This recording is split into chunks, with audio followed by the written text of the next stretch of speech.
we'll turn our attention to the variable costs and revenues associated with airline profitability. The first variable cost we'll look at is labor. Airlines will always have a lot of employees, whether it's pilots, booking agents, maintenance personnel, or flight attendants. Airlines have to have a lot of employees, and they'll usually be unionized. This is a variable cost that can't really be avoided, and it generally scales with the size of the airline. Fuel costs are a much more volatile variable cost, and we'll discuss those next.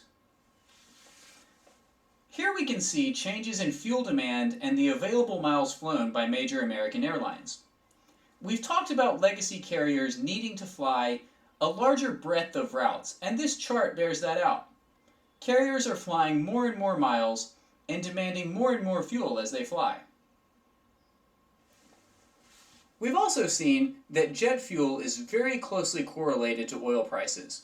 In fact, the correlation coefficient is 0.99. That's about as close as you can get to 1.0. We've also seen that legacy carriers' margins are extremely low. So as jet fuel prices increase, legacy carriers should, in theory, pass on almost all of this charge to consumers. However, carriers have realized that consumers have grown increasingly price elastic, and they're hesitant to pass along these fuel surcharges. As we've discussed before, the demand for air travel has grown over the past 30 years. Carriers have expanded their flight offerings and also increased prices during this time. This chart shows the relative demand and relative ticket price increases for airlines over the past 20 years. As we can see, ticket prices have increased slightly since 1986, and demand has grown as well. However, the relative fuel price per gallon has increased by a factor of 10, whereas the relative ticket price has only doubled since 1986. This is especially true when we look at the time period after September 11th. Oil prices increased almost 7 times since September 11th. However, ticket prices and demand have stayed relatively constant. This means that airlines simply aren't charging enough for their tickets. We'll look at some more factors in more detail.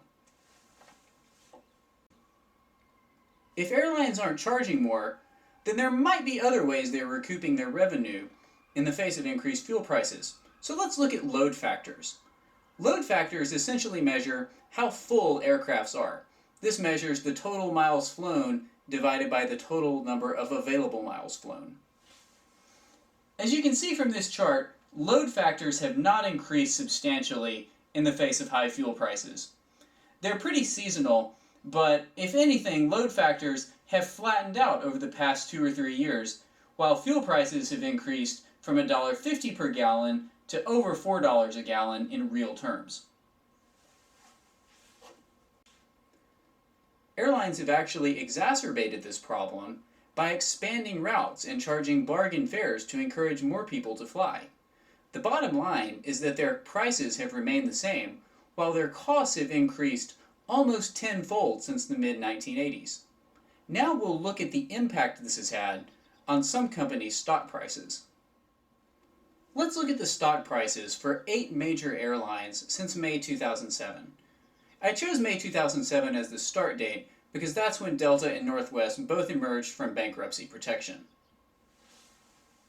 This chart shows the loss of shareholder value since May 2007 for a variety of airlines. What I've done is look at the change in value from the stock price in May 2007, as well as the change in value from the 52-week high. And as we can see, the losses are just astronomical. American Airlines has lost almost $5 billion in value, as has United, Delta, and Northwest. The only airline to have not lost value from May 2007 was Southwest, and even it has lost almost $2 billion from its most recent 52-week high. This level of value destruction is almost unprecedented. Let's look at a few individual companies and see what's happened to their stock prices. This chart shows the stock prices for a few American airlines. As you can see, some airlines like US Airways have lost tremendous amounts of value. US Air's high stock price was around $55, and today it sits at around $3.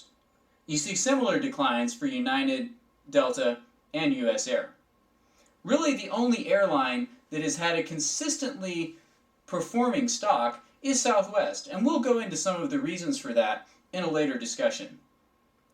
Now let's turn our attention to a look at the industry as a whole and look at the market capitalization of these 8 companies. The next chart is extremely profound. It shows how much market capitalization these 8 companies have lost in the past year.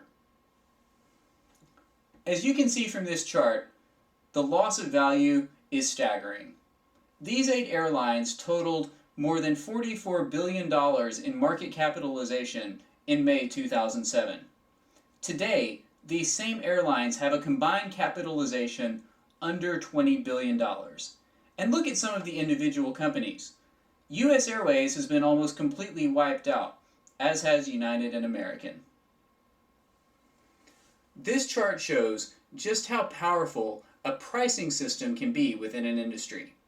The American airline industry has gone for too long with a broken pricing methodology.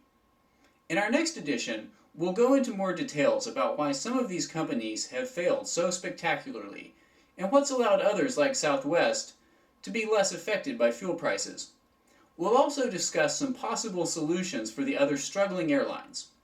I hope you've enjoyed this look at the airline industry, and we'll be back next week with further detail.